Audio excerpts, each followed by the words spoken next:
네, 오늘 드디어 이제 마지막 챕터까지 왔습니다.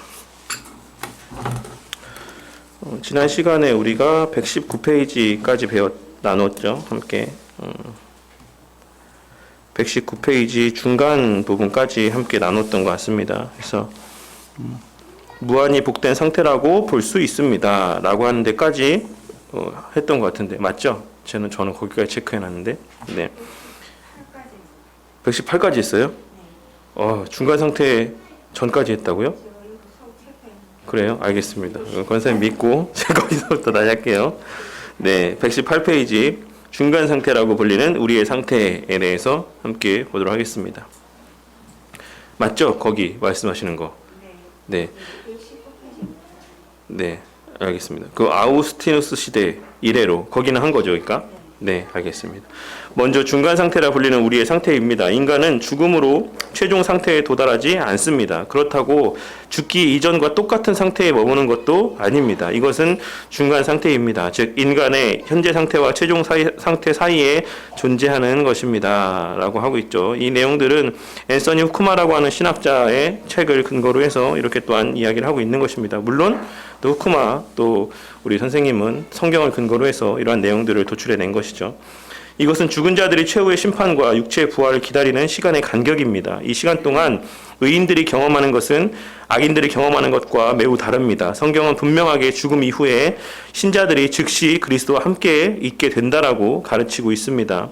그 뒤에 이어진 내용 때문에 알 수가 있는 것이죠. 그리고 그리스도는 성부의 오른편에 있고 성경에서 성부의 처소를 종종 천국이라고 부르기 때문에 우리는 신자들이 죽을 때 천국으로 간다라고 말할 수가 있는 것입니다. 라고 이야기를 하고 있습니다. 그 내용에 대해서 그 뒤에 누가복음 23장 43절 말씀에 이거 지난 시간 한 것 같은데 어쨌든 네, 내가 오늘 나와 함께 낙원에 있으리라 라고 말씀하신 부분을 통해서 오늘이라고 하는 그 시간의 그 표시라는 것, 그 언급이라는 것은 그 날, 그 죽음을 맞이하는 그때를 말씀하고 있으신 것이에요. 그렇기 때문에 우리가 죽게 되었을 때 바로 그 순간 예수님과 함께 하나님과 함께 천국에 거하게 된다라는 사실을 우리가 말씀을 근거로 해서 확신할 수가 있는 것입니다. 그리고 낙원은 천국의 다른 표현임에 틀림이 없습니다. 이러한 말씀들로 비춰봤을 때 성도의 미래는 참으로 살아있고 완전한 의식을 가지고 있는 상태이며 안식과 무한히 복된 상태라고 할 수가 있는 것입니다. 그래서 제가 여러 번 말씀을 드렸지만 천국에서의 우리의 인식이라는 것은 우리가 지금에서 우리가 알고 있는 그런 내용에서와 같은 그런 인식들이 있다라는 사실을 꼭 명심했으면 좋겠습니다. 제가 이민정 원사님을, 우리 연희 원사님을, 또 제 아내를, 또 저희 아이들을 다 천국에서 알죠. 그 어떤 사람의 어떤 존재나 어떤 그런 본질에 대해서 우리가 알 수 있는 것이고, 다만 어떤 관계적인 측면에서의 혹여 앞으로 있을지 모르겠지만 원한들이 있거나 안 좋은 감정들이 있으면 그런 부분들은 다 해소가 된 상태에서 올라가게 된다는 사실입니다. 그래서 그 안에서의 어떤 한 형제 자매로서 하나님 안에서 한 지체고 가족으로서 그렇게 정말 유기적으로 친밀한 관계를 맺는 어떤 제가 누구를 저희 아내기 때 여기 이 땅에서 아내의 관계였기 때문에 저희 아내를 더 특별히 사랑한다거나 이게 아니라 동일하게 모두 하나님의 한 지체로서의 동일한 사랑 가운데 거하는 그런 완전한 한 가족, 완전한 한 공동체가 된다라는 사실을 우리가 꼭 기억을 해야지만 되겠습니다. 어떤 몽환적인 그런 의식도 없이 누군지 알아보지도 못하는 상황에서의 그냥 입에서는 찬양만 흘러나오고 그런 곳이 천국이 아니다라는 사실이에요. 뒷부분에도 아마 읽어보셔서 아시겠지만 천국에 대한 묘사에서 그런 내용들이 언급되고 있는 것을 확인할 수 있을 것입니다. 신자들에게 중간 상태가 어떤 모습인지에 대해서 상세하게 설명하기는 쉽지 않습니다. 왜냐하면 성경은 이 상태에 대해서 거의 언급을 하고 있지 않기 때문입니다. 그러나 중요한 것은 중간 상태에서 우리는 주님과 함께 있고 주님은 우리와 함께 있다라는 것, 이것이 제일 중요한 것이죠. 우리가 비록 중간 상태 가운데 있지만 그럼에도 불구하고 우리의 영혼은 주님과 함께하고 있다는 것, 그것이 가장 중요하게 우리가 주목해야 될 사실이라고 생각합니다. 즉 주님은 우리와 함께 하시는 임마누엘의 하나님이십니다. 이것은 최종 상태가 아닙니다. 우리가 주님과 함께 있지만 우리가 고대하는 훨씬 많은 것들이 있습니다. 그리고 우리가 일반적으로 생각하는 것과 반대로 중간 상태에 있는 성도는 완벽하게 행복하지 않으며 또한 완벽하게 만족하지 않습니다. 이것은 조금 주의해서 볼 필요가 있어요. 이것이 우리가 느끼는 즐거움에 대해서 좀 못한 부족한 부분이 있다라고 하는 것을 이야기하는 것은 아닙니다. 그 상태도 그 현재 그 머무는 상태 안에서는 지극히 풍성한 온전한 기쁨과 만족을 누리고 있긴 하지만 그럼에도 불구하고 하나님 계획의 완성을 고대하는 마음들이 있다라는 것이에요. 아직 남아있는 성취될 하나님의 영광이 있구나 라는 것들을 바라며 기대하는 그런 부분에서의 불완전함, 부족함 이런 것들을 의미하는 것이지 우리가 느끼는 만족함에 있어서의 조금이라도 불완전함, 결핍이 있다는 것을 의미하는 것은 아닙니다. 하나님 구속 역사의 완성의 차원에서 우리가 더 바라는 바가 있다는 것을 말씀을 하고 있는 것이죠. 이것이 어떤 이기적인 이유에서의 부족함과 불만족이 아니다라는 것이에요. 이것은 지극히 이타적인 어떤 원인에서 이타적인 어떤 그러한 배경에서의 발현되어지는 불만족, 어떤 그런 불완전 이런 것이다라는 사실을 꼭 명심하시기 바라겠습니다. 우리는 순교자들에 대하여 말하는 요한계시록 6장 10절과 11절의 말씀을 주목해야지만 됩니다. 큰 소리로 불러 이르되 거룩하고 참되신 대주제여 땅에 거하는 자들을 심판하여 우리 피를 갚아주지 아니하시기를 어느 때까지 하시려 하나이까 하니 각각 그들에게 흰 두루마기를 주시며 이르시되 아직 잠시 동안 쉬되 그들의 동무 종들과 형제들도 자기처럼 죽임을 당하여 그 수가 차기까지 하라 하시더라 라고 말씀하고 있는 것이죠. 그러니까 마지막까지 최종적으로 택한 모든 백성들이 이 땅에서의 죽음을 맞이해서 결국 충만한 수가 다 채워지기까지 아직 완성되지 아니한 그와 같은 구원의 계획 가운데 남아있는 여지들이 있다라는 사실을 말씀을 하고 있는 것입니다. 그런데 이런 부르짖음에 갈망하는 거룩한 불만족이 있다라는 것이죠. 근데 이것이 죄악된 것이 아니다라는 사실을 우리가 명심해야지만 됩니다. 그러니까 이들이 도대체 저 사람도 언제까지 내버려 둘 겁니까? 저 사람들에 대한 심판은 도대체 언제 이루어지는 것입니까? 라고 했을 때에 그 사람들이 말하는 바는 내 개인적인 저 사람한테 내가 이 땅에 살 때 정말 이런 수치를 당하고 이런 고난을 당했는데 저 사람 하나님이 언제 죽이시는 거야? 이런 개인적인 원한에서의 발로가 된 이런 간구가 아니에요. 그러니까 이런 간구라는 것은 예전에도 설교 때 다윗의 거룩한 의분에 대해서도 말씀을 드렸던 것처럼 그러니까 다윗이 그 블레셋 사람들이 하나님에 대해서 욕하는 거에 대해서 느꼈을 때 막 그 거룩한 의분이 들었잖아요. 저것들이 뭔데 정말 이방의 개만도 못한 것들이 감히 하나님의 이름을 저렇게 막 함부로 이야기하느냐. 그래서 내가 정말 가서 저것들을 다 죽여야겠다. 막 이런 마음들이 솟아나잖아요. 그것은 그와 그 블레셋 사람과 다윗 사이의 1대1의 개인적인 감정에서의 의분이 아니고 다윗과 하나님 사이의 관계에서의 비롯된 거룩한 의분이었어요. 내가 하나님을 이렇게 사랑하는데 내가 사랑하는 하나님을 저 사람이 욕하는 것에 있어서의 나타내는 의분이었다라는 사실이죠. 그러니까 여기서 천국에서의 이와 같은 거룩한 의분들 언제까지 이렇게 하시겠습니까? 라고 하는 것은 그와 같은 하나님을 사랑함에서 비롯된 그리고 형제를 사랑함에서 비롯된 그와 같은 이타적인 거룩한 의분이라는 사실을 우리가 기억해야지만 됩니다. 그러니까 이것이 이렇게 하니까 우리도 막 이 땅에서 다른 이들을 향해서 막 저주를 퍼붓고 막 이렇게 해서는 안 된다는 것이죠. 우리가 이 땅에서의 불완전함 가운데 여전한 죄성과 연약함이 있는 가운데 하나님 앞에 탄원하는 어떤 그와 같은 모습들과 천국에서의 그 하나님과의 동행함 가운데, 그러니까 죽는 그 순간 다다른 영화의 단계에서의 하나님 앞에 간구하는 이와 같은 간구는 본질적인 차이가 있다는 사실입니다. 우리가 하는 그런 탄원의 내용 가운데는 내 이기적인 마음이 담기지 않을 수가 없어요. 아직까지 우리가 영화의 단계에 이르는 것이 아니기 때문에 여전히 우리의 죄된 본성이 남아있기 때문에 거기에는 단 한 점이라도 이기적인 내 어떤 기쁨, 내 만족, 내가 저 사람이 꼬꾸라지는 걸 봤을 때 거기서 느끼는 희열, 막 그런 어떤 만족 이런 것을 느끼기 위한 어떤 그런 탄원들이 그 마음 가운데 섞여 있을 수 있다라는 것이죠. 그런 차이들을 좀 잘 구별했으면 좋겠습니다. 그래서 이 지금 이야기하고 있는 것, 그들의 부르짖음은 죄악된 것이 아니고 겟세마네 동산의 예수님처럼 그들은 하나님의 뜻의 진행에 대해 고심하는 것이다라고 할 수가 있는 것이라 할 수 있는 것입니다. 그렇다면 천국에 있는 성도들은 물질적일까요? 비물질적일까요?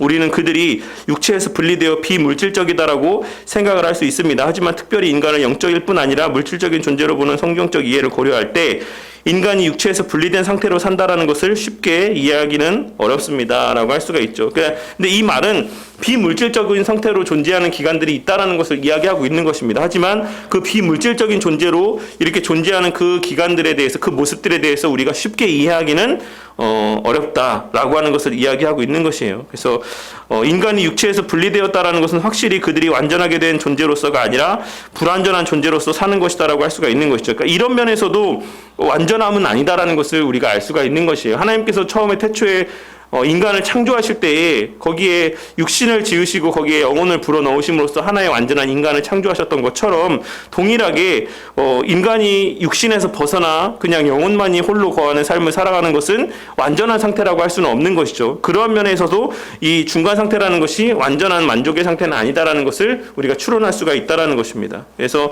성경에 따르면 우리가 고대하는 것은 영혼이 육체에서 벗어난 삶이 아니라 몸이 부활하는 삶이기 때문입니다라고 이야기하고 있습니다. 그래서 물론 정확히 요 내용과 같이 연관되는 건 아니지만 제가 예전에도 한번 질문을 드린 적이 있는데, 그러니까 우리가 사실 아담의 원형, 그러니까 아담이 처음에 지음받았을 때 그 아담의 모습이라는 것이 어땠습니까? 완전한 인간으로 지음받았고 완전한, 그러니까 육신과 완전한 영혼이 결합되어진 하나의 인간으로 지음을 받았잖아요. 그러니까 우리가 회복되어지기를 고대하는 모습이 바로 그 아담과 같은 모습이라고 할 수가 있는 것이에요. 근데 그 아담의 모습과 태초에 에덴 동산에서의 처음 지음받았을 때 아담과 천국에 거하는 하나님의 지금 구원받은 백성들, 그러니까 물론 아직 육신이 있지 않지만 나중에 이제 육신까지 입게 된 완전한 구원을 받은 그와 같은 상태에 있는 사람과 누가 더 나은 상태라고 할 수가 있겠습니까? 어떨 것 같으세요? 여기 아담이 더 낫다 1번, 아담과 천국에 있는 백성이나 다 똑같다 2번, 아니다 천국에 있는 백성들이 더 낫다 3번. 몇 번인 것 같으세요? 선생님 몇 번이라고요? 네, 나을 것 같다 3번 맞죠? 네, 맞습니다. 왜 어떤 맥락에서 이런 말씀을 드리는 거냐면, 아담 같은 경우는 물론 선을 행할 수 있는 그런 여건도 있었지만 악을 행할 수도 있는 상태였다라는 사실이죠. 하지만 천국에 있는 백성들은 악을 행할 수가 없는 상태예요. 이 땅에서의 모든 그 선택의 순간 가운데 세상과 하나님 중에서, 나와 하나님 중에서 하나님을 택한 사람들입니다. 하나님을 정확한 의미로 번역하자면 하나님께서 하나님을 택하도록 하신 사람들이다라는 것이죠. 그래서 더 이상의 범죄할 수 없는 지경에 간 그런 존재들이기 때문에 그러한 맥락에서 봤을 때 천국에 있는 사람들이 더 에덴 동산에서의 아담보다 나은 존재다라고 할 수가 있는 것이죠. 그럼 중간 상태 악인들은 어디에 있을까요? 그들은 고통 가운데서 심판을 기다리고 있습니다. 부자와 나사로에 대한 이야기는 단순한 이야기가 아닙니다라고 이야기를 하고 있어요. 그러니까 부자와 나사로의 이야기가 성경의 해석자들마다 좀 분분한 의견들이 있는데, 이것이 실제 있었던 일이다라고 이야기를 하는 사람들도 있고, 아니다 이것은 그냥 비유의 어떤 말씀에 불과하다라고 그러니까 이야기를 해석을 하는 사람들도 있습니다. 물론 이것을 비유로 보는 것이 더 보편적인 견해이긴 해요. 근데 중요한 것은 이 말씀을 통해 예수님께서 전하고자 하시는 메시지가 무엇이냐가 중요한 것이지, 이것이 정말 사실이냐, 나사로라는 사람이 정말 살아있었느냐, 이러한 것에 관심을 갖는 것은 예수님께서 하신 말씀의 주된 의도나 목적은 아니다라는 것입니다. 그러니까 예수님께서 왜 이 부자와 나사로라는 이 두 인물의 이런 모습들을 통해서 무엇을 우리한테 말씀해 주시기를 원했는가라는 것들을 생각해 봤을 때, 예수님께서 결국에 그 천국과 지옥 사이에 간격이 있다라는 것, 그 사이에 왕래가 있을 수 없다라는 것, 또 하나 뭐가 있습니까? 이 땅에서, 이 생에서 하나님의 말씀을 통해서 하나님을 영접하고 하나님의 백성이 되지 아니하면 죽은 자가 살아가서 거기에 신비한 것을 보게라고 할지라도 그 사람은 믿지 않는다. 이러한 내용들을 말씀하고 있는 것이죠. 그러니까 이 말씀만 봐도, 예수님의 이 말씀만 봐도 오늘날 우리가 무엇을 봤다, 무엇을 들었다, 무엇을 경험했다, 놀라운 것 체험이 있다, 이런 것이 얼마나 무가치한 것인지를 쉽게 알 수 있지 않습니까? 그러한 것에 하나님의 구원하시는 능력이 있는 게 아니다라는 것이에요. 너가 정말 가서 얘기해봐라. 그래도 그 사람이 말씀을 통해 그 말씀 가운데 귀를 기울이고 그 말씀을 통해 하나님의 신앙이 새겨지지 않은 사람이라면 네가 가서 보여도 그 사람은 안 믿는다. 분명하게 말씀하셨잖아요. 그럼에도 불구하고 오늘날 그런 놀라운 기적, 죽은 사람을 본 적도 없는 그런 사람들, 그냥 뭔가 보여지는 것 같고 들려지는 것 같고 마음이 막 뜨거워지는 것 같고 막 그런 체험을 한 사람들도 거기에도 지나친 관심을 갖고 가치를 부여하는 것이 얼마나 미련한 것인지 좀 우리가 쉽게 알 수가 있는 것이고 또 그러한 사실들에 대해서 좀 명심을 하고 살아야지만 될 거라고 생각합니다. 어쨌든 이 부자와 나사로의 이야기를 통해서 최후의 심판이 남아있긴 하지만 우리의 영원한 운명이라는 것은 죽는 그 순간에 결정되어진다라는 사실을 또한 예수님께서는 말씀하고 있는 것이죠. 그래서 나사로가 죽는 순간에 바로 하나님 곁으로 들려 올라갔고 이 부자는 바로 울며 이를 가는 슬피 울며 이를 가는 그곳으로 내려갔다. 그러니까 이것이 어느 중간에 머무는 처소가 있는 것이 아니라 우리가 물론 나중에 예수님의 재림 때가 있고 최후의 심판이 남아 있긴 하지만 죽는 순간 우리의 처소라는 것은 그때까지 보류되는 것이 아닌 그 즉시 하나님께서 예비하신 처소로 옮겨진다라는 사실을 또한 말씀하고 있는 것이죠. 그래서 또한 그 이후에 죽음 이후에 악인이 죄를 회개할 수도 없고 하나님이 그들을 영접할 수도 없다. 이미 그때 딱 끝나면 이 땅에서 삶의 시간이 끝나면 우리에게 주어진 모든 기회의 시간들은 끝나는 것이다 라는 사실을 말씀하고 있는 것입니다. 그러니까 그러한 내용들에 대해서 우리가 꼭 명심을 하고 이것이 또한 우리에게 주는 하나의 교훈, 결단, 다짐들이 뭐겠습니까? 우리가 이 땅에서 우리의 사랑하는 사람들에게 복음을 전하지 않으면 그들에게 다시 어떤 기회가 존재하지 않는다라는 것을 의미하는 것이에요. 그러니까 제가 에티오피아 있을 때 제가 너무 아끼고 이렇게 사랑하는 청년이 한 명 있었는데 어느 날 이제 전화가 왔어요. 그 친구 울면서. 그래서 왜 무슨 일이냐라고 했더니 저희 할아버지가 돌아가셨는데 신앙이 없이 돌아가셨다. 근데 그럼 어떻게 되는 거냐라고 이제 울면서 전화를 했더라고요. 근데 그런 순간이 목사한테는 정말 되게 난감한 순간이죠. 근데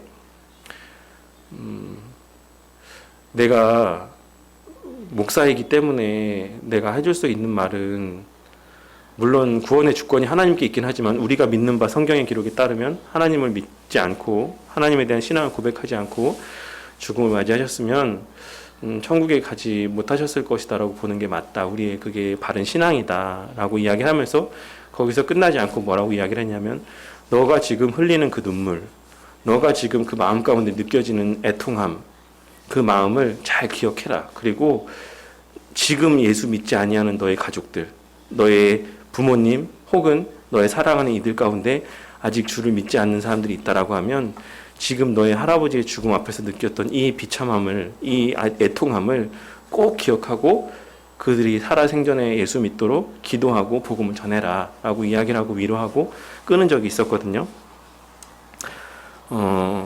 저는 그 친구가 그 이후에 너무 또 신앙생활 바르게 하고 지금도 지금은 이제 영국에 유학을 갔다라고 얘기를 최근에 소식을 들었는데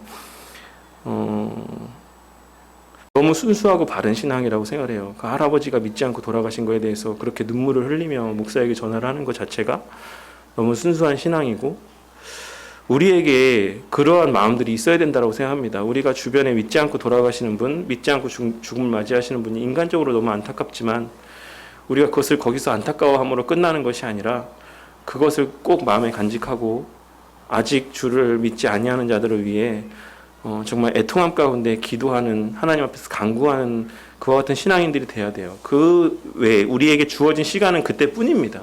그것이 지나가면 그 이후에는 그 하나님의 구원의 역사는 그 누구도 되돌릴 수가 없다라는 사실을 꼭 명심하고 물론 그것이 우리에 의해서 되는 게 아니지만 하나님께서 하시는 것이지만 우리를 통해서입니다. 우리를 통해서 그냥 하늘에서 뚝 구원이 떨어지는 게 아니라 우리라고 하는 하나님의 백성들을 통해서 구원이 전해지는 것이에요. 그것을 꼭 기억하고 우리가 이 부자와 나사로의 이야기들을 보면서도 우리의 입술 가운데 담게 하신 하나님의 말씀, 선지자의 그러한 예언에 대한 기록의 말씀들을 사랑하는 자들에게 전하면서 그와 같이 축복의 통로로서의 구원의 그런 문으로서의 그리스도를 닮아가는 삶을 우리가 또한 감당해야지만 될 것이다라고 생각합니다. 이제 영원한 상태에 예수님이 이 땅에 재림하실 때 예수님은 자신과 함께 모든 성도를 데려오실 것입니다. 네, 데살로니가전서 3장 13절 말씀에 기록되어 있죠. 그들의 몸은 땅에서 부활할 것이고 이 땅에 살아있는 신자들은 공중에서 주를 만나기 위해 끌려 올라갈 것입니다. 공중에서 예수님을 영접하기 위해 끌려 올라가는 것을 우리는 휴거라고 부릅니다. 휴거 다음엔 하나님의 최후 심판이 옵니다. 하나님의 최후 심판은 의인과 악인 모두에 대한 재판관이신 하나님의 심판입니다. 심판은 철저합니다. 모든 행위, 실제로 가졌던 모든 생각들이 하나님의 심판을 받을 것입니다. 모든 비밀이 공개될 것이고 하나님은 그것들을 심판하실 것입니다. 물론 누구도 하나님 앞에 모든 것이 완벽하게 만족스러운 것은 아닙니다. 따라서 그리스도 밖에 있는 사람들에 대한 심판은 언제나 부정적이고 그 형벌은 사망밖에 없습니다. 이 형벌은 영원합니다. 그리고 최후 심판은 성도들에게도 유효합니다. 물론 우리는 그리스도로 인해 영원한 정죄에 대한 두려움이 전혀 없습니다. 오직 그리스도 안에 거하기 때문입니다.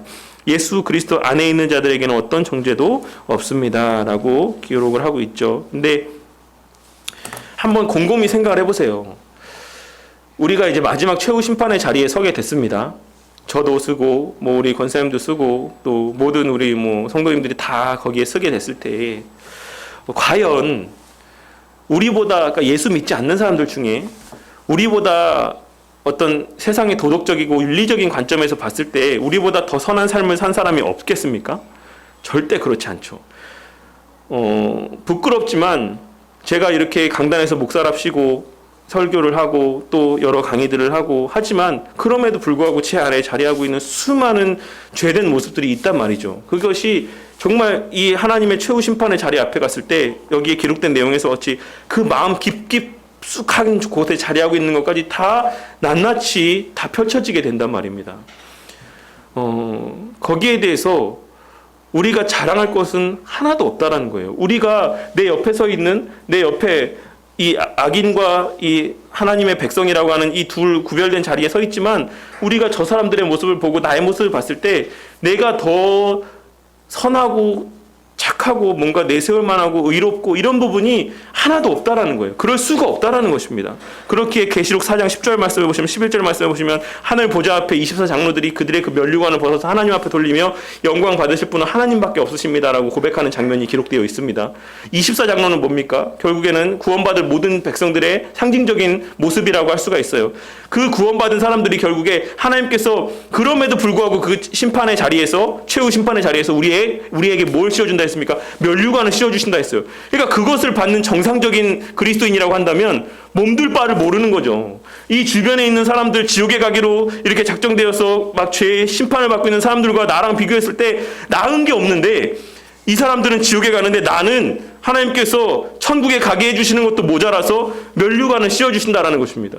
그러니까 그것을 벗어서 다시 하나님께 돌리며 영광 받으실 분은 하나님밖에 없으십니다. 라고 고백하게 될 수밖에 없다는 것이에요. 그러니까 제가 오늘 설교 때도 겸손에 대해서 말씀을 드렸는데 사실 겸손이라는 것이 우리가 겸손한 삶을 살기 위해 애쓰고 그간 겸손한 삶을 사모하는 것도 맞죠. 그런 마음도 있어야 되는 게 맞지만 본질적으로 하나님의 은혜에 대해서 명확하게 인지하고 그것을 자각하고 누리고 만끽하는 사람이라는 그 표징은 그러니까 정말 구원받은 사람이라는 그 표징은 그 겸손한 삶의 모습을 통해 나올 수밖에 없어요. 왜냐하면 말씀을 통해 자기 자신을 바라볼 수밖에 없기 때문에 그렇습니다.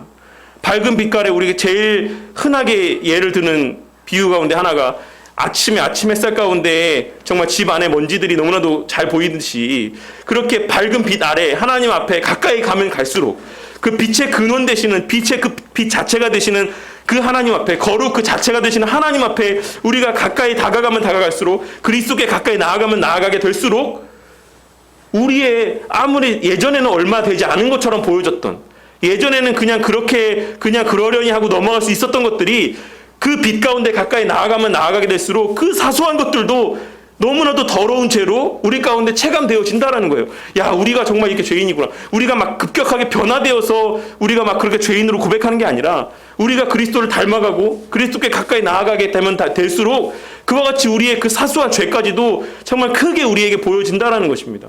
그러면 당연히 자연스럽게 회개가 나올 수밖에 없는 것이고 자연스럽게 겸손해질 수밖에 없는 거예요.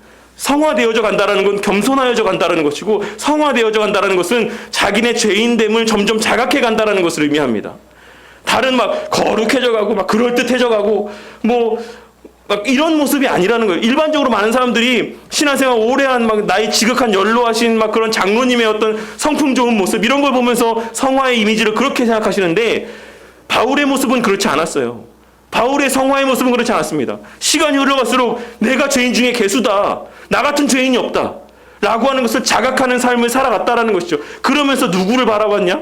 예수님을 바라보고 하나님 바라보고 하나님께 영광 돌리고, 그게 그리스도인의 삶의 모습이다라는 사실입니다. 그러니까 우리가 정말 최후 심판의 자리에서 그것이 극대화된다라는 것이에요. 이 땅에서의 부분적으로 체험했던 그 겸손함들, 몸둘 바 모름, 나와 같은 자를 구원하여 주시고 하나님 백성 삼아 주시고 그리스도인 되게 하심에 대한 그런 부분적으로 느꼈던 그와 같은 감사와 어떤 나의 몸둘 바 모름들이 이 최후 심판의 자리에서 극대화된다라는 것입니다. 나와 같은 사람을 정말 구원해 주시고 면류관을 씌워 주시고 자녀 삼아 주시고 아들이라 불러 주시고 딸이라 불러 주시고, 이것이 몸둘 바 모르는 감사의 제목으로 함께 영광 돌리는 극한의 어떤 그런 과정들을 맞이하게 된다라는 것이죠. 그 이후에 펼쳐지는 우리의 모든 삶은 무슨 삶입니까?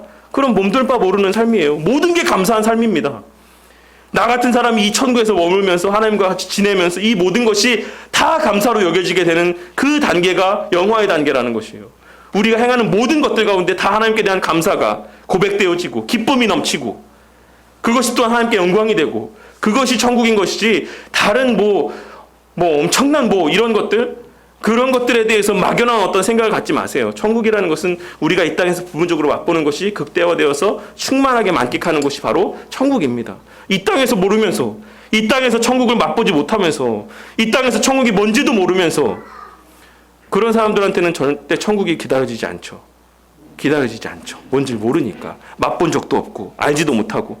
그러니까 여전히 예수 믿는데도 기쁨은 세상적인 것을 찾고 유익은 세상적인 것을 찾고, 그것이 마치 하나님의 은혜라고 생각하고 그것이 천국의 맛이라고 생각하고, 하지만 절대 그렇지 않다라는 사실을 꼭 명심하시기 바라겠습니다. 이 사건은 너무나도 위대한 사건입니다. 예수님께서 재림하실 때 이전에 우리가 경험하던 모든 고통은 끝이 납니다. 그리고 피조물들은 새로운 무언가를 낳습니다. 성경은 이런 새로운 실제를 새하늘과 새 땅으로 말합니다. 참 이게 신천지가 하도 이 새하늘과 새 땅에 대해서 이게 우리한테 너무 부정적인 어감으로 여겨지는데, 사실 얼마나 복된 이야기입니까? 또 기쁜 말씀이고, 새로운 하늘과 새로운 땅은 실제할 것입니다. 먹고 마시는 것이 있을 것이고 도로가 있는 도시를 통해서 여행을 할 것입니다. 의심의 여지가 없이 요한계시록에 등장하는 새 예루살렘에 대한 묘사 대부분이 상징적이지만 이것은 분명히 어떤 과장되고 완성된 형태의 물질적인 실제를 의미합니다 라고 하고 있습니다. 그러니까 우리가 육신을 입고 갔을 때에는 그 육신에 우리 발로 밟을 수 있는 땅이 있다라는 것이고, 우리가 만끽하고 체험하고 감각적으로 느낄 수 있는 실제들이 존재한다라는 것을 의미하는 것이에요. 그냥 그것이 아니라고 하면 굳이 육신까지 갖고 천국에 갈 필요가 있겠습니까? 영혼으로만 지내면 되지. 근데 아니라는 것입니다. 에덴 동산이 실제하는 곳처럼 예수님께서 우리를 위해 예비하신 그 처소 새하늘과 새 땅이라는 것은 실제하는 존재라, 그 대상이라는 사실이에요. 그것에 대해서 꼭 명심하시기 바라겠습니다. 그래서 여러 번 말씀드렸지만 다들 우리 권사님들은 이제 여행도 많이 다녀보시고 좋은 것도 많이 보셨을 테니까 아시겠지만, 정말 그런 자연의 어떤 그런 것들을 보셨을 때 어때요? 그 마음이 너무 아름답고 정말 장엄하고, 그 자연에서 느끼는 그 어떤 기쁨이라는 거는 또 우리가 또 다르지 않습니까? 그러니까 그런 것들, 근데 하물며 그런 아무런 흠이 없어 보이는 그 대자연조차도 엄밀한 하나님의 시각에서 보면 뭡니까? 오염됐어요. 오염된 상태입니다. 오염된 상태. 인간의 아담의 범죄함 이후로 이 세상의 모든 것은 다 오염되어 있는 상태예요. 그런 오염된 상태의 자연을 볼 때도 우리가 그렇게 아름답고 기쁘고 이 마음에 평안함이 찾아오고 이런데, 하나님의 그 창조하신 그 모습 그대로의 새하늘과 새 땅에서의 완전한 자연과 그 세계들을 바라보고 직시하게 됐을 때 우리가 느끼는 그 감정은 어떻겠습니까? 그런 것들을 좀 제가 빗대서 생각해 봤으면 좋겠다라는 마음들이 있는 거예요. 여행을 다녀보셨을 때 그 자연들을 보면서, 야, 지금도 이렇게 아름다운데 우리가 천국에 가서 우리가 보게 되는 그 세상은 얼마나 아름다울까? 그런 것들을 생각하면 가슴이 뛰지 않습니까? 보고 싶지 않습니까? 저는 그럴 때가 되게 많이 있다라는 거예요. 여러 번 말씀드렸지만. 그러니까 우리가 천국에 대해서, 천국의 실제와 천국의 본 모습에 대해서 정말 바르게 직시할 때, 그때 우리 마음 가운데 천국에 대한 사모함이 자라날 수가 있어요. 그때 우리가 죽음을 두려워하지 않게 되는 겁니다. 살아도 유익이지만 죽어도 기쁨 가운데 죽음을 맞이하면서 하나님 곁으로 가게 될 수가 있다는 것이에요. 근데 상당수의 성도들이 오늘날 죽음을 맞이하는 시한부 선고를 받고 이러면은 진짜 세상이 이제 다 끝났다. 마치 누가 보면 구원받지 않은 사람인 것처럼 낙심하고 실망하고 그냥 그 죽으면 어디 지옥에라도 가는 사람인 것처럼, 세상 다 산 사람인 것처럼 그렇게 나타내 보이는 분들이 있을 때마다 저는 좀 안타까운 마음들이 있어요. 하나님께서 이거 보실 때 마음이 어떠실까? 이제 좀 있으면 나랑 같이 영원한 행복을 누린다라는 것을 내가 그렇게 이야기를 했는데, 신앙생활하며 그렇게 세운 목사들을 통해 설교하고 말씀 볼 때마다 그것을 깨닫게 하고 성령 하나님의 조명하심을 통해 들려줬는데, 정작 그때가 그렇게 기다린다라고 하는 그때를 맞이하게 됐다. 좀 있으면 이제 그때다라고 하니까는 풀이 확 죽어가지고 내가 그때를 드디어 맞이하는구나. 이런 모습을 봤을 때 그게 정말 참된 신앙의 모습일까? 우리 한번 생각해 볼 필요가 있다는 것입니다. 곰곰하게. 우리가 우리의 죽음에 대해서 우리 누군가가 다 맞이하잖아요. 뭐 사실 뭐 제가 이런 말하는 게 좀 그럴 수 있지만 사실 뭐 가는 데는 순서가 없다고. 뭐 물론 뭐 더 연세가 있으신 분들이 하나님 뵐 날이 더 가까울 수도 있겠죠. 확률적으로. 하지만 알 수 없지 않습니까? 근데 우리 그리스도인에게 있어서의 누군가든 하나도 예외 없이 맞닥뜨리게 되어야 될 그 죽음의 순간을 나는 과연 어떻게 생각하고 있는가? 그러니까 우리가 이 종말이라고 하는 챕터를 살피면서 저는 그거에 대해서 한번 생각해 봤으면 좋겠어요. 스스로에게 자문해 봤으면 좋겠어요. 나는 내 죽음에 대해서 어떻게 생각하는가? 정말 내 죽음이라는 때가 정말 기다려지는가? 그 날이 사무되는 이런 것들에 대해서 우리가 끊임없이 물어보고, 그러면 원인이 뭘까? 내가 그 날이 꺼려지는 이유가 뭘까? 무엇 때문에 나의 어떤 그 날을 맞이하는 그때가 지금이 아니었으면 하는 마음의 그 원동력은, 그 근원은 무엇일까? 그런 것들에 대해 생각해 볼 필요가 있다는 것입니다. 우리가 그런 것들을 묻고 종말에 대해 생각할 때 또 그러한 것들에 대해서 하나님 또한 간구하고, 또 그런 은혜를 사모하고, 또 말씀을 통해 그 천국에 대한 그 기쁨과 만끽할 수 있는 즐거움들에 대해서 우리가 바르게 마음 가운데 새길 수 있기를 바라는 마음들이 필요하다라는 사실입니다.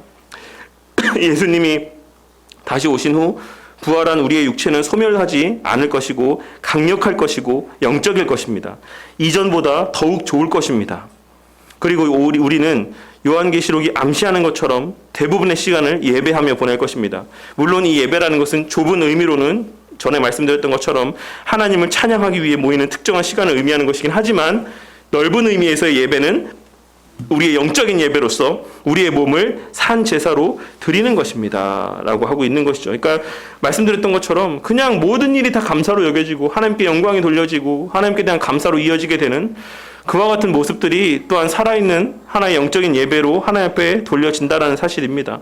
새로운 창조 세계에서 해야 될 많은 일들이 있을 것입니다. 우리는 그곳에서 영원토록 하나님을 예배할 것입니다. 흔들림 없이 말입니다. 이러한 영원한 상태에서 신자들에게 임한 가장 큰 복은 하나님 자신의 임재입니다. 우리는 영원히 예수님과 함께 살고 하나님을 대면하여 보게 됩니다. 죄는 우리가 하나님과 친밀함을 갖는 것을 방해하는 커다란 장애물입니다. 그러나 이제 더 이상 그 장애물, 그것이 우리에게 다가오지 못하며 우리를 결박하지 못합니다. 우리는 이제 죄책에서뿐 아니라 우리의 삶에 있는 죄의 권능과 존재에서 영원히 분리됩니다. 하나님의 임재 안에 기쁨이 있습니다. 성도는 그 삶을 영원한 하나님의 나라 천국에서 살아가게 됩니다. 여기서 죄책을 뭐라고 말씀드렸습니까? 예전에 이거 나누면서 범책과 벌책이라고 말씀을 드렸죠. 범책은 뭡니까? 범책은 우리가 죄인이라고 하는 딱지, 낙인. 그리고 벌책이라는 것은 죄를 범한 그 사람에게 응당 부여되는 그에 합당한 형벌. 그러니까 우리에게 있어서는 사망 형벌이 되겠죠. 그것을 벌책이라고 하고, 범책이라는 것은 우리가 이제 죄인이라는 그 딱지. 우리가 뭐 제가 예전에도 그 범죄자를 통해서 말씀을 드렸지만, 범죄자가 범죄를 저지르게 되면 그 범죄자에게 두 가지가 남죠. 하나는 그 범죄자가 감당해야 될 그 죄의 형벌이 남습니다. 뭐 징역 몇 년, 혹은 뭐 다른 벌금 얼마, 이런 것들이 남죠. 또 하나는 뭡니까? 흔히 우리가 세상 말로 얘기하는 빨간 줄이 남는 거예요. 그러니까 우리가 이 벌책에 해당되는, 그러니까 뭐 벌금을 내야 될 걸 다 내고, 그렇다고 뭐 징역 사야 될 징역의 시간들을 다 보낸다라고 해서 이 범책 부분에서의 빨간 줄이 사라지지 않죠. 그래서 어른들이 맨날 그런 얘기 하지 않습니까? 야, 너 잘못하면 너 거기 호적에 빨간 줄 가, 평생 있어. 이 빨간 줄이라고 불려지는 세상 말에서의 그런 표시가 바로 범책이에요. 이거를 그러면 우리가 이 두 가지를 다 해결을 해야 되는데, 이 벌책의 부분을 예수님께서 십자가의 달리심을 통해서 해결해 주셨죠. 우리의 죄 사망 형벌을 예수님께서 대신 죽으심으로써 이것이 다 해결됐단 말이죠. 그럼 또 남아있는 게 뭡니까? 죄인으로서의, 저 사람은 죄를 지은 사람이야, 저는 죄를 지었던 사람이야 라고 하는 그와 같은 칭호가 따라다니잖아요, 평생을. 이 죄인이 의인으로 여김받게 하시기 위한 예수님의 이 땅에서의 능동적인 순종의 부분들이 있다라는 것입니다. 율법을 다 행하심을 통해서 예수님께서 율법의 모든 요구를 만족시키셨다라고 성경이 말씀하고 있는 것이에요. 그 예수님께서 성취하신 그 의인이라고 하는, 예수님께서 의도적으로 그렇게 지키지 않으셔도 율법에 요구하시는 모든 바를 다 성취하지 않으셔도 됐음에도 불구하고, 물론 그러실 수도 없지만 의도적으로 그와 같은 행위들을 나타내 보이시고 증거케 하시고 기록케 하신 것은 누구를 위해서냐? 우리를 위해서예요. 그래서 인간으로서는, 제한된 사람으로서는 다 달성할 수 없는 그 하나님의 완전한 의의 요구를 하나님이신 예수님께서 인간의 몸을 입고 다 성취해 주셨다는 것입니다. 그래서 십자가에 달려 죽으실 때 그 예수님의 성취하신 의를 우리한테 주시고, 우리의 죄를 예수님께서 가져가시고, 이거를 우리가 신학적인 용어로 뭐라고 합니까? Great Exchange라고 말씀드렸죠. 위대한 교환, 전가교리입니다. 위대한 전가교리가 바로 이것이죠. 그 십자가상에서 우리의 죄만 예수님께 간 것이 아니라 예수님의 그 의가 우리에게 왔다라는 것이에요. 그래서 우리가 하나님 앞에 의인으로 설 수가 있는 겁니다. 누구의 의를 통해서? 그리스도의 성취하신 의를 통해서. 이것이 바로 이 죄책에서의 자유함을 의미하는 것이에요. 이 죄책에는 범책과 벌책이 있다라는 사실, 예전에도 이미 여러 번 말씀드려서 다 아시겠지만 어쨌든 다시 한번 그 부분에 대해서 말씀을 드리는 겁니다. 그래서 원죄는 이 죄책과 오염이라는 것을 수반한다라고 말씀을 드렸어요. 이 죄책이라는 것은 범책과 벌책을 이렇게 이 결과를 이끌어왔고, 오염이라는 것은 그 오염된 본성으로 말미암아 뭘 수반했습니까? 우리의 자범죄를 이끌어냈죠. 그러니까 이것이 원죄의 결과다라는 사실을 우리가 명심해야지만 되겠습니다. 어쨌든 우리는 이제 이 죄책에서뿐 아니라 우리 삶에 있는 죄의 권능과 존재에서 영원히 분리가 됩니다. 하나님의 임재 안에 기쁨이 있습니다. 성도는 그 삶을 영원한 하나님의 나라 천국에서 살아가게 됩니다 라고 이야기하겠습니다. 그리고 우리는 마지못한 마음으로 영원한 복된 상태의 반대 측면, 즉 예수 그리스도 밖에 있는 사람들, 곧 악인들의 영원한 형벌에 대해서도 살펴봐야지만 됩니다. 하나님의 진노는 끔찍할 것입니다. 물론 성경에서 볼 수 있는 하나님의 진노는 주로 현세에서 일어나는 일에 관한 것입니다. 영원한 상태에서의 심판은 이 생이 끝난 후의 심판이며 결코 두 번째 기회는 주어지지 않습니다. 그리고 영원합니다. 어떤 사람들은 비록 연기와 불은 영원히 계속되지만 악인들의 고통은 끝이 있다라고 말하려고 힘썼습니다. 이런 견해를 영원 멸절설이라고 이야기를 합니다. 즉 악인들이 영원히 벌을 받는 것이 아니라 어떤 시점에 그 존재가 단순히 소멸된다라는 것입니다. 하지만 성경은 그 반대를 제시합니다. 불이 계속될 뿐 아니라 악인들의 고통도 영원히 계속될 것입니다 라고 이야기를 하고 있어요. 이 영원멸절설에 대해서 누가 이야기를 했냐면 되게 유명한 신학자 중에 자기 손녀가 죽은 거예요. 손녀가. 근데 그 손녀가 영원토록 지옥에서 고통을 받을 것이다 라고 생각을 하는 것이 너무 힘들었던 것이죠. 이 목사님께서, 노 목사님께서 자기의 신학적 견해를 바꾸십니다. 언젠가는 영혼은 소멸될 것이다. 고통이 끝날 때가 있을 것이다. 근데 그렇지 않다라는 것이죠. 인간적인 마음에서는 그랬으면 하는 마음이 있을지 모르겠지만 성경은 분명하게 우리를 향해서 그 하나님의 부여하시는 형벌이라는 것은 끝이 없다라는 사실을 말씀하고 있다라는 사실에 대해서 우리는 늘 주목하고 마음에 새겨야지만 될 것입니다. 이미와 아직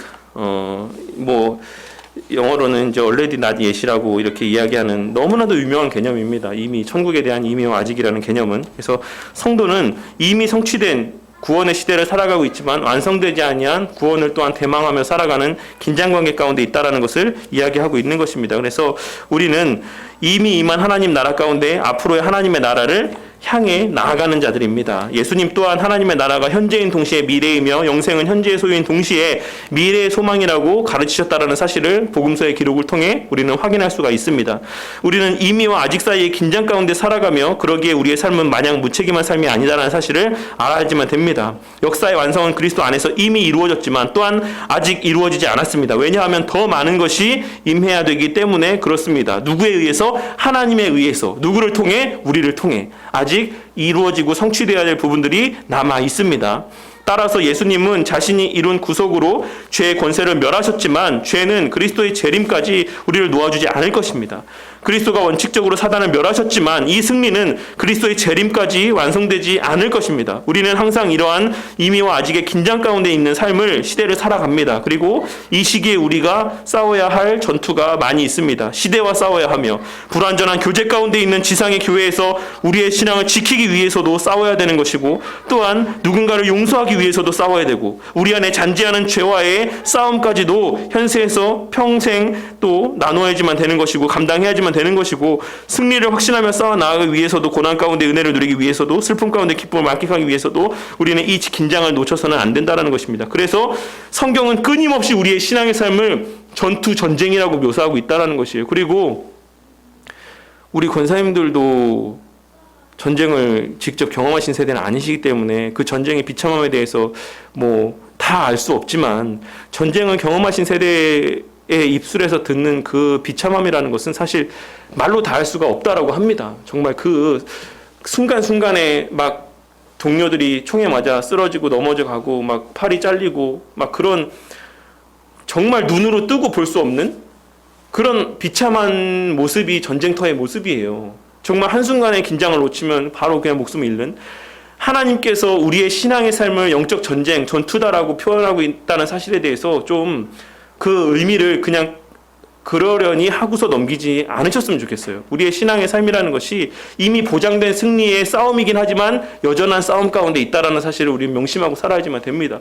끊임없이 공격한다라는 겁니다. 끊임없이 우는 사자와 같이 실체는 없지만 실체적인 힘은 없지만 그래도 우리를 넘어뜨리기 위해 우리의 남아있는 죄된 잔존하는 본성들을 위해서 통해서 우리를 넘어뜨리기 위해 끊임없이 나의 연약한 부위를 물고 늘어진다라는 것입니다. 사단이.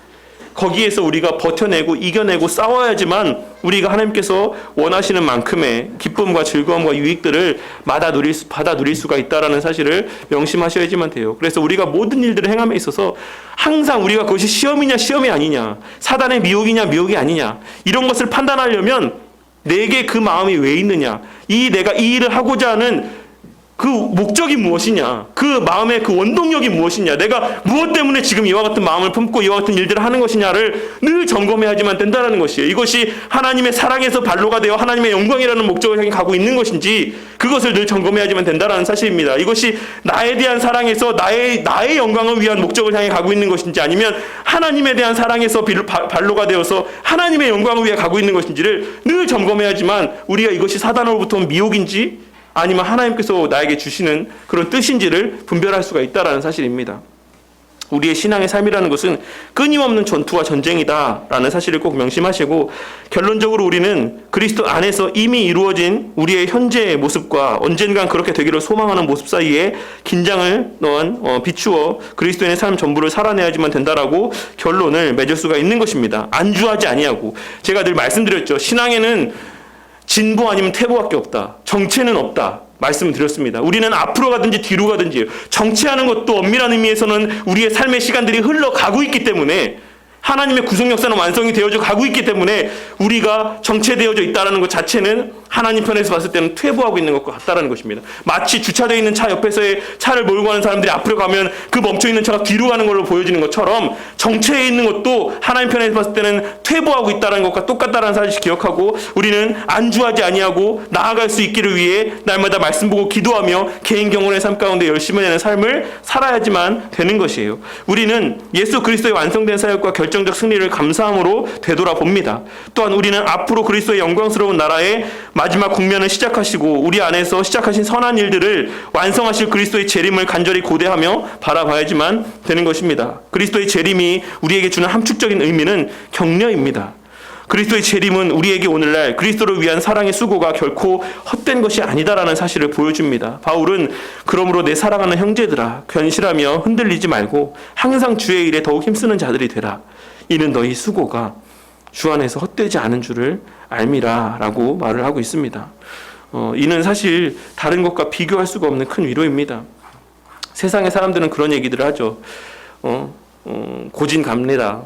열심히 수고하면 결국에는 뭔가 좋은 일들이 있을 것이다 라고 전화위복에 대해서 그런 일들에 대한 것들을 이야기하지만, 하나님의 뜻은 꼭 그렇지 않아요. 우리가 아무리 수고하고 이 땅에서 하나님 앞에 견실한 삶을 살아도 당장 우리의 눈에 보여지는 가시적인 현상의 모습들은 별반 사람들의 그런 다를 바 없이 그렇게 비춰질 수도 있다는 것입니다. 하지만 하나님께서 우리에게 주시는 말씀이 뭡니까? 오늘의 이 말씀을 통해서 하시는 말씀이 뭡니까? 이 세상에서의 우리 눈에 보여지는 것은 부분이다. 전부가 아니다. 여기서의 생활이, 여기서의 삶이 전부라고 생각하지 마라. 너희의 삶이 여기서의 가시적인 열매를 맺지 못한다라고 할지라도 분명히 그것은 결코 헛되지 않다. 너희의 수고는 주 안에서, 하나님 안에서, 하나님 뜻 안에서 결코 헛되지 않다. 그러니까 흔들리지 말라고 우리에게 말씀하고 있는 것입니다. 이 세상의 것들은 모두 불타 없어질 것이지만 주님을 위한 우리의 수고는 영원을 위한 열매를 맺게 되어 있습니다. 예수님이 재림하실 때 우리는 상을 받을 것이고, 우리는 여기서 우리가 수고하는 가운데 그 상을 고대해야지만 되는 것입니다. 제가 뭐라고 말씀드렸어요? 이 상이라는 것이 가시적인 거 아니라 했죠. 1등, 2등, 3등 나눠가지고 1등에는 금 트로피, 2등에는 은 트로피, 3등에는 동 트로피 이런 거 주는 게 아니라, 저는 정말 그날을 사모하고 고대할 때가 있어요. 정말 제가 힘이 들 때마다, 또 힘의 부침을 느낄 때마다 우리 주님께서 그 천국 문 앞에서의 저를 끌어안아 주시고, 저를 보듬어 안아 주시고 다독여 주실 그 날에 대한 소망이 있습니다. 정말 수고했다, 고생했다. 우리는 우리에서의 어떤 삶의 시간들이 힘들다고 느껴질 때마다, 고생스럽다고 느낄 때마다 그와 같은 주님의 우리를 향한 그와 같은 모습들을 고대하는 삶을 살아야지만 될 것이다라고 생각합니다. 성경이 또한 그와 같은 것들을 증거하고 있는 것이고요. 이 상은 우리에게 오늘날 달려갈 수 있는, 나아갈 수 있는 동기를 부여할 것입니다. 예수님의 재림은 하나님의 백성의 마음을 정결하게 합니다. 그리고 굳건하게 합니다. 우리가 계속해서 하나님의 영광을 바라보며 그 길을 걸어갈 때 하나님께서 우리를 굳건한 믿음으로 나아가게 하기 위해 이 교리를 사용해 주시기를 간절히 바랍니다. 우리가 살아가는 이 땅에서의 모든 시간은 마치 이스라엘 백성들의 광야의 여정과 같습니다. 끊임없는 우리의 죄악됨과 불순종에도 불구하고 우리에게 임한 하나님의 구원이 신실하기 때문에 하나님은 그럼에도 불구하고 우리를 약속의 땅 가나안으로 끝내 인도하십니다. 이미 임한 구원으로 아직 발을 딛지 못한 그 땅을 소망하며 힘차게 나아가십시오. 지금 우리의 삶이 비록 불안하고 또 흔들린다 할지라도 우리를 구원하시기로 계획하신 분이 하나님이시기에 우리가 마주하는 불안하고 연약한 모든 삶도 결국 약속의 땅을 향하는 과정이 될 것입니다. 이보다 놀라운 은혜가 어디에 있겠습니까? 하나님은 찬양받기에 합당한 분이십니다. 우리가 그분께 찬양 올려드림은 마땅한 일입니다. 우리의 평생에 하나님을 향한 찬송이 가득하기를, 찬송만이 가득하기를 바랍니다. 하나님께 찬송을 아우스데오라고 하고 마무리를 하고 있습니다. 칼빈의 기독교 강호가 이와 같이 하나님께 찬송을 이라는 말로 마무리를 하고 있어요. 그와 같은 은혜가 우리 성도님들에게, 또 저와 우리 모두에게 또 날마다 또 주님 뵙는 그 날까지 풍성하여 지기를 바라겠습니다. 학습 문제 보도록 할게요. 학습 문제. 예수님은 어떻게 재림하십니까? 어떻게 재림하신다 하셨죠? 113페이지에 기록된 내용에서 갑자기, 그리고 가시적으로 재림하신다.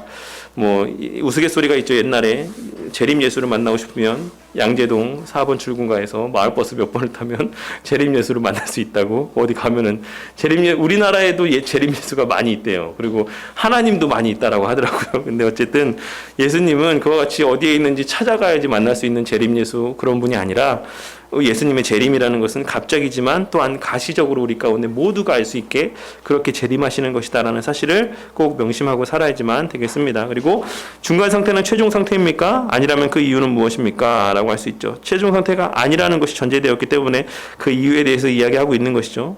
우리의 육체가 부활되지 않았기 때문에 중간 상태는 최종 상태가 아닌 것이고, 또한 거룩한 불만족, 하나님의 구속 역사가 아직 완성되지 않았다는 사실, 그런 것들과 비춰봤을 때 또한 최종 상태가 아니다라는 사실을 확인할 수가 있는 것입니다. 또한 성도에게 정죄의 두려움이 없는 이유는 무엇입니까? 왜 그렇죠? 너무 우리가 잘했기 때문에, 우리 신앙생활을 너무 잘했기 때문에, 죄가 하나도 없기 때문에? 아니죠. 우리가 그리스도 안에 있기 때문에, 우리가 그리스도의 십자가 보혈로 덮여져 있기 때문에, 우리가 하나님께 보여질 때에는 우리의 어떤 죄된 모습이 아니라 그리스도의 성취하신 의만 보이기 때문에 그렇다라고 말씀을 드렸습니다. 그래서 그런 말씀을 제가 드렸었어요. 우리의 인생을 하나의 통으로 비유했을 때 우리의 인생을 바라보는 관점은 서사적인 관점이라고 말씀드렸죠. 과거와 현재와 미래라고 하는 이 시간의 틀 안에서 서사적 관점에서 우리의 인생을 바라보지만, 하나님께서 바라보실 때에는 우리의 인생이 이와 같은 서사적 관점이 아닌 위에서 바라보신 통시적 관점에서 우리를 바라보신다라고 했어요. 그러니까 우리가 과거에 죄를 지었건, 현재 지금 죄를 짓건, 아니면 나중에 미래에 죄를 지었건 간에 하나님 편에서 우리의 인생을 통시적인 관점에서 바라보시면 죄가 있냐 없냐만 보이는 거예요. 언제 죄를 지었냐가 보이는 게 아니라.